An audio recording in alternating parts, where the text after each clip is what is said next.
Hello friends, English for daily life, spoken English learn spoken English and by Raj Garwa. सभी दोस्तों का स्वागत है हमारे चैनल राज गरवा स्टडी के यूट्यूब चैनल पर। मैं राज गरवा, थर्ड सेशन हमारा है डेली लाइफ के अंदर फ्लुएंटली, आराम से, ईजिली, ना किसी हेजिटेशन की इंग्लिश कैसे लिखनी है, कैसे बोलनी चाहिए, वो सीखने के लिए यहाँ पर सब आते हैं। तो दोस्तों, 2 दिनों के अंदर जो हमने सीखा है वो बहुत ही महत्वपूर्ण है। दोस्तों, कल जो हमने जाना, हमने जो पढ़ा, उसके बारे में डिस्कस करना चाहूँगा। तो दोस्तों, yesterday we learn to introduce oneself to anyone. कल दोस्तों हमने जाना था कि अगर हमें खुद का परिचय देना हो, तो किसी और व्यक्ति को हमें अपना परिचय देना हो, तो कौन कौन सी बातों का हमें ध्यान रखना चाहिए, कौन कौन सी चीज़ों को हमें नज़रअंदाज करना चाहिए। इन सब बातों को हमने जाना था कल। जो हमारा कल का जो सेशन था वो बहुत ही महत्वपूर्ण हो जाता है सभी के लिए। तो दोस्तों, हमारा आज का सेशन होगा, ये हमारा कल वाले सेशन का कंटिन्यूअल होगा, जहाँ पर हमने सभी को लेकर, उसी को लेकर कि जो आज जो हम जानेंगे, हम कल वाले जो शो था किस तरीके से उसको सेंटेंस में हम व्यक्त कर सकते हैं, उसकी प्रैक्टिस हम करेंगे। दोस्तों, फटाफट से कीप योर ईयरफोन एंड साथ में पेपर पेन भी तैयार रखिएगा। मैं आपको जो है कल वाली क्लास का ही, उस सेशन का जो कंटिन्यूएशन है वह करता हूँ आज के सेशन के अंदर, ताकि स्टूडेंट्स को ज़्यादा से ज़्यादा हेल्प मिल सके। कल वाले सेशन की सेंटेंस फॉर्मेशन करते हुए चलेंगे एंड साथ में आपको हर एक चीज़ को 10 टाइम बोलना भी है, यानी 10 बार आपको बोलना भी है, क्योंकि सेशन का नाम ही क्या है, स्पोकन इंग्लिश। जब तक हम बोलेंगे नहीं तब तक समझ में नहीं आने वाला, तब तक कॉन्फिडेंस बिल्डअप नहीं होने वाला। दोस्तों, the most important thing is खुद से बोलना है। आपको हम सेंटेंस फॉर्मेशन करते जाएंगे और साथ में दोस्तों बोलते भी जाएंगे हर एक चीज़ को। ऑलराइट, तो फटाफट से शुरू करते हैं। If manners, if I have to introduce myself, how would I start. तो मैं उसकी शुरुआत कैसे करूँगा। तो दोस्तों, उसके बारे में बात करें तो मैंने सिंपली बोला, अगर मैंने कल आपसे बात की थी एक लो लेवल वाला सेंटेंस स्ट्रक्चर और एक थोड़ा सा अपर लेवल वाला सेंटेंस स्ट्रक्चर, जो आपको सूटेबल हो, आप उसको आराम से फॉलो करिए। It completely depend and your choice overall. Alright, दोस्तों, मैं अगर अपने बारे में बताऊंगा तो साधारण इंग्लिश के अंदर तो मैं सिंपल तरीके से बताऊंगा, जैसे माय नेम इज़ राजकुमार गरवा, ये हमारा फर्स्ट मेथड है। तो हम एकदम आसान सी भाषा लिखते हुए चलिए दोस्तों, एंड साथ में बोलते हुए चलिए। इसको 10 बार बोलना है। 10 बार जो बोलकर आप लिखेंगे तो एक कॉन्फिडेंस बिल्डअप होगा, क्योंकि दोस्तों हमारा जो सेशन का नाम है वो स्पोकन इंग्लिश है। हम बोलेंगे तो अब तभी हम सीखेंगे। तो माय नेम इज़ राजकुमार गरवा, आप भी अपना नाम लेके इस तरीके से इसको 10 बार बोलना है। ऑलराइट, तो दोस्तों आई होप सब ने ये सेंटेंस बनाया होगा अपना, और आपको 10 बार आपने इसको बोला भी होगा। ईमानदारी से काम करेंगे तो इसका बहुत ही बेनिफिट आपको ज़रूर मिलेगा, ये मेरा आपसे वादा है। ऑलराइट, अगर आप सोच रहे हैं कि टाइम पास वाली क्लास है, तो फिर यहाँ आपका टाइम वेस्ट करना सही नहीं होगा। अगर सच में अगर साथ चलना है और कुछ सीखना है तो इंटेंशन आप रखिए इस पर। जैसे जैसे मैं बोल रहा हूँ वैसे वैसे आप फॉलो करते जाइए। Second way of introducing and telling my name is, मैंने सिंपल बोला आई एम राजकुमार गरवा। हमारी दूसरी मेथड है आई एम राजकुमार गरवा। तो माई सेल्फ वाला जो है, this is Rajkumar Garva, myself Rajkumar Garva. Myself वाला जो है, दोस्तों वो चीज़ सही नहीं है। जो हमारी सेकंड जो मेथड है वो आई एम और अपना नाम फटाफट से दोस्तों इसको भी 10 बार बोलिए। ऑलराइट, मेरे ख्याल से दोनों तरीके समझ में आ चुके होंगे। आई होप इसमें किसी को भी कोई परेशानी नहीं हुई होगी। ऑलराइट दोस्तों, तो चलिए नेक्स्ट मूव करते हैं। नंबर 2 हमारा है फ्रॉम। अब वहाँ पर हमने लिखा था माय नेम इज राजकुमार गरवा या फिर आई एम राजकुमार गरवा। अब उसके आगे कंटिन्यू करना है and I belong to Gogasar in Rajasthan या फिर and I am from Gogasar in Rajasthan. ये दो तरीके हमारे पास है। तो एक तो ये हायर लेवल वाला तरीका है हमारे पास, ये हायर लेवल वाला तरीका है and I belong to Gogasar in Rajasthan.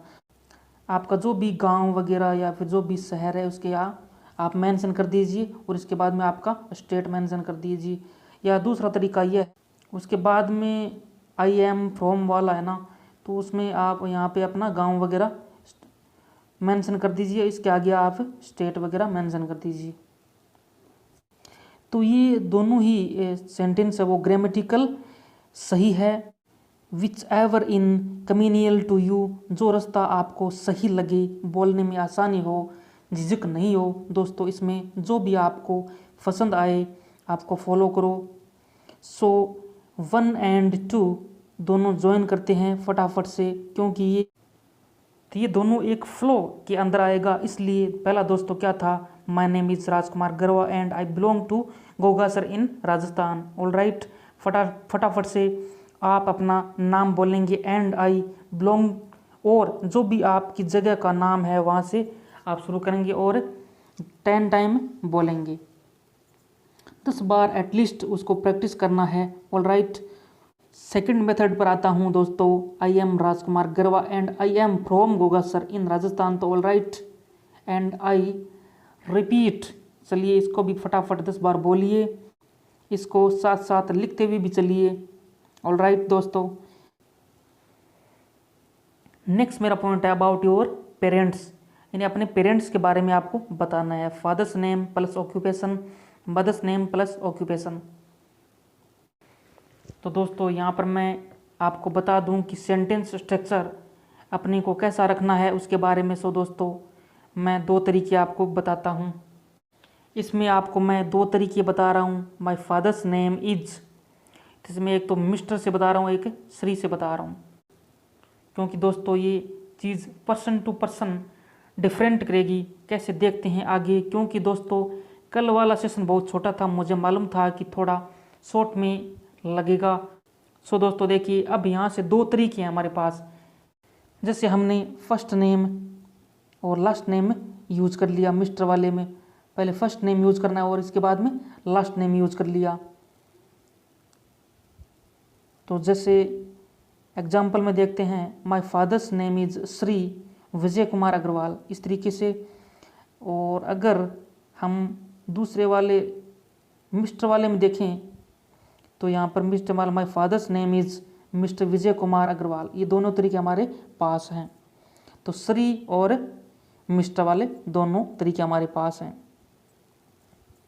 उसके बाद में हमें ऑक्यूपेशन यानी व्यवसाय जोड़ना है, तो इसके बाद में एंड लगाना है, एंड के बाद में ही इज, और जो भी आपका जो पिताजी का वो ऑक्यूपेशन है वो मेंशन कर दीजिए। जैसे इसमें मैंने कुछ एग्जांपल्स लिए हैं, जैसे and he is a government servant, तो गवर्नमेंट सर्वेंट है तो इस तरीके लिख दीजिए। दूसरा है ही इज़ एन आर्मी, अगर वो आर्मी में है तो इस तरीके से लिख दीजिए एंड लगाकर। अगर वो फार्मर है तो ही इज़ ए फार्मर, तो इस तरीके लिख दीजिए। और अगर वह बिजनेसमैन है तो ही इज़ ए बिजनेसमैन, इस तरीके से एंड लगाकर इसमें जोड़ दीजिए। तो इसमें आपको एक खास बात ध्यान में रखनी है, आपको यहाँ पे फादर्स में अपोस्ट्रोफे लगाना बहुत ज़रूरी है। अपोस्ट्रोफे इस बिंदी को कहते हैं, उस कोमा को कहते हैं, और एस ये सीधा है, एस तो लगाना ही है। तो अपोस्ट्रोफे हमें लगाना है, बहुत ध्यान रखना है। ऊपर वाली जो कोमा होती है इसे अपोस्ट्रोफे कहते हैं। यहाँ तक हमने जो मेंशन कर लिया है, इसमें सिर्फ आप ये बोल देंगे my father name is Shri Vijay Kumar Agarwal, तो ये गलत होगा। इसमें आप अपोस्ट्रोफ आपको लगाना ही है, इसमें आपको अपोस्ट्रोफ लगाना ही है। हमने जो दोनों मेथड आपको दिए हैं वो आपको सूटेबल लगे हो तो उसको आप आराम से फॉलो करिए, कोई दिक्कत नहीं है। दोनों में से कोई भी तरीका अपनाओ। इसके साथ मैं दोस्तों कंटिन्यूअल चलूँगा और इसको भी आपको 10 बार बोलते हुए चलना है। फादर की नेम व फादर की ऑक्यूपेशन जानने के बाद मैं नेक्स्ट मूव करता हूँ मदर्स के बारे में। तो मदर्स वाले में भी हमें माई मदर्स नेम इज और इसके बाद मिसेज एंड श्रीमती, इन दोनों में से एक को हमें यूज करना और इसके बाद में एंड और सी इज इसका ऑक्यूपेशन जोड़ देना है।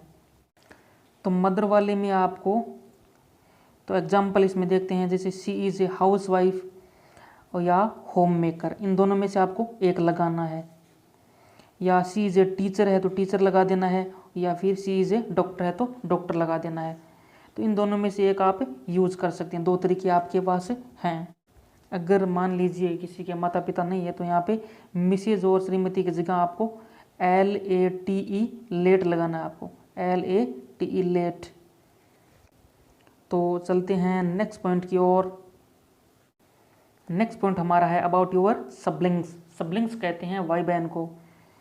तो part by part, break by break, पहला पार्ट के अंदर क्या आया था कि नाम आया था एंड लोकेशन आई थी, एंड सेकंड पार्ट के अंदर फादर्स मदर्स एंड प्रोफेशन आया, और थर्ड पार्ट यानी मतलब एक ही मतलब हमें एक फ्लो के अंदर चलना है, पूरी चीज़ें हमें एक टाइप के अंदर लानी है।